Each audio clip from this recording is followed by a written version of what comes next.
삼청동 안가 대책회의 4인방에 대한 증거인멸 및 내란죄 방조 혐의 공수처 고발 기자회견을 시작하도록 하겠습니다. 안녕하십니까. 저는 대한민국을 더욱 정의롭고 민주적인 사회로 만들기 위해서 검찰 사법개혁 분야에서 앞장서고 있는 시민단체 사법정의 바로세우기 시민행동 상임대표 김한매입니다. 먼저 오늘 기자회견에 참석해 주신 분을 소개해 드리도록 하겠습니다. 근본 12.3 내란 사태에 대한 진상규명에 앞장서고 계신 국회 법제사법위원회 소속 더불어민주당 장경태 의원님 함께하고 계십니다. 온 국민이 지난 2주간을 꿈과 같이 악몽 같은 시간들을 보내고 지금은 간신히 온몸으로 국민이 대한민국의 민주주의와 일상의 평온을 지켜냈습니다. 12.3 내란 사태 이후 대통령 윤석열은 온 국민에게 담화를 통해 본인의 정치적, 법적 책임을 회피하지 않고 당당하게 임하겠다는 취지로 온 국민 앞에 말을 했습니다만 지금 법적 책임이 시작됐는데도 불구하고 심지어 헌재의 탄핵 의결 서류, 관련 서류 그리고 수사기관의 소환에 불응하고 온갖 서류들을 다 수령을 거부하는 최악의 책임 회피를 보여주고 있습니다. 이러한 윤석열, 내란 속의 윤석열의 이런 비겁한 행위에 호응하듯이 그 대통령의 그 장관, 그 대통령의 그 참모와 같은 그런 말이 떠오를 정도로 최고위급 참모들, 특히 법률 참모들이 보여주는 행태에 대해서 지금 드러나는 것들이 너무나 충격적입니다. 내란 사태 바로 다음 날 저녁에 삼청동 안가에 비밀리에 모여 회동을 하고 그 이후에 자신들의 휴대폰을 교체하는 이러한 행위는 온 국민에게 아주 큰 분노를 안겨주고 있습니다. 이에 금일 사사행에서는 12월 4일 삼청동 안가 대책회의에 참가한 4인방 그 외에도 지금 있는 것으로 추정되는데 가장 책임이 큰 4인에 대해 증거인멸 및 내란 방조죄 혐의 공수처 고발을 하기에 이르렀습니다. 그러면 지금으로부터 12.4 삼청동 안가 대책회의 4인방에 대한 증거인멸 및 내란 방조죄 혐의 공수처 고발 기자회견문을 낭독하도록 하겠습니다. 기자회견문.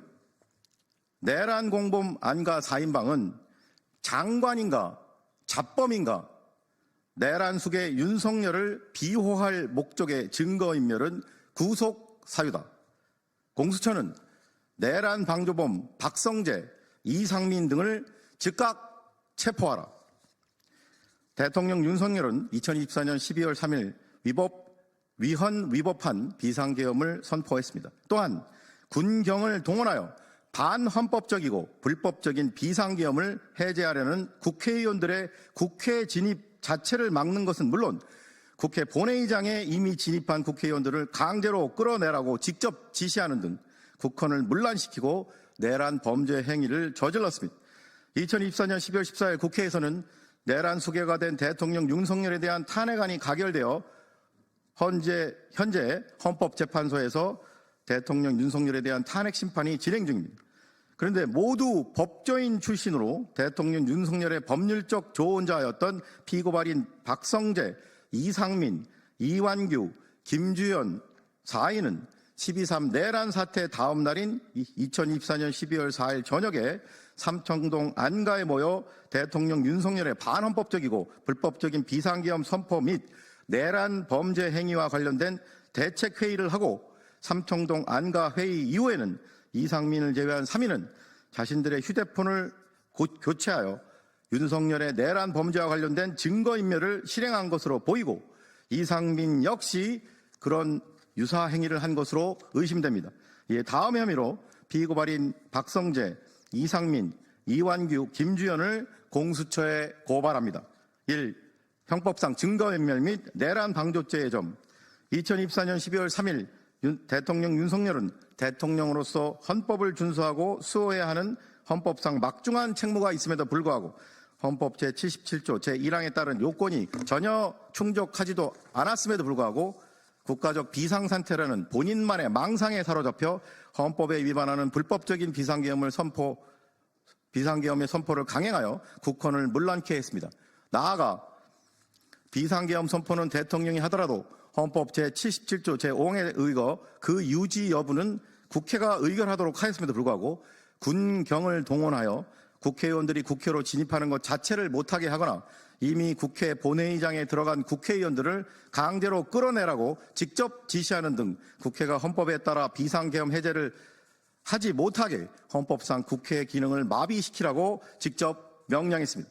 피고발인 박성재, 이상민, 이완규, 김주현 4인은 모두 법조인 출신으로 내란 수괴가 된 대통령 윤석열에게 최고위급 법률 참모 역할을 수행해 왔습니다.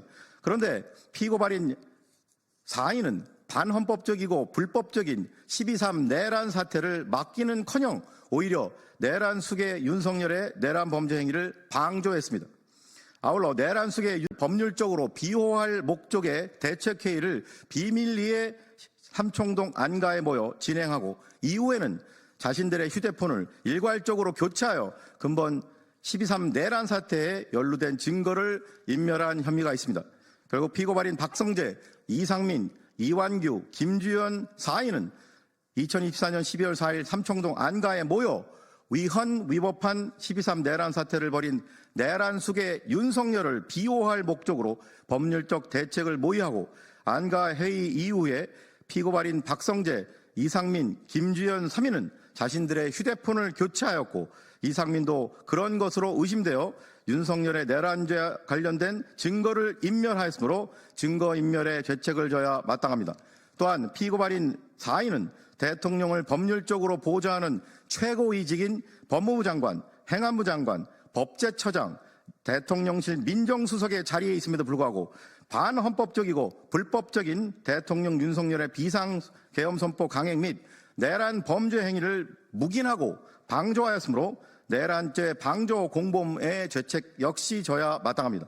이미 공수처에 대통령 윤석열의 직권남용 및 내란죄 공범 혹은 내란 방조 혐의로 고발된 이상민과 박성재와는 별도로 삼청동 안가회의에 동참한 피고발인 이완규와 김주현도 내란 방제 혐의로 추가 고발합니다.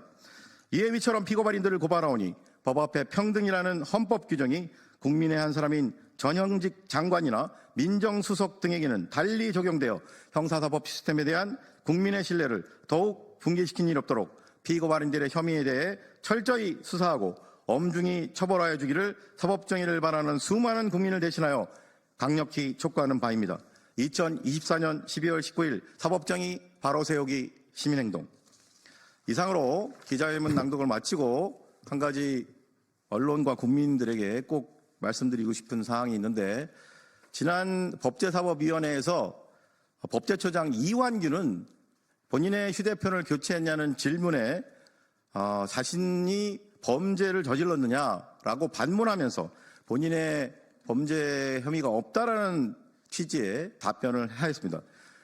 그러나 잘 아시다시피 형법상 증거인멸죄란 본인의 범죄와 관련된 증거인멸을 처벌하는 죄가 아니라 타인의 범죄 혐의와 관련된 증거를 인멸할 경우에 성립되는 범죄입니다. 즉 이들이 대통령 윤석열의 내란 범죄 행위를 비호할 목적으로, 은폐할 목적으로 이러한 휴대폰 교체 행위 등 증거인멸 행위를 했다면 넉넉히 증거인멸죄가 성립이 됩니다.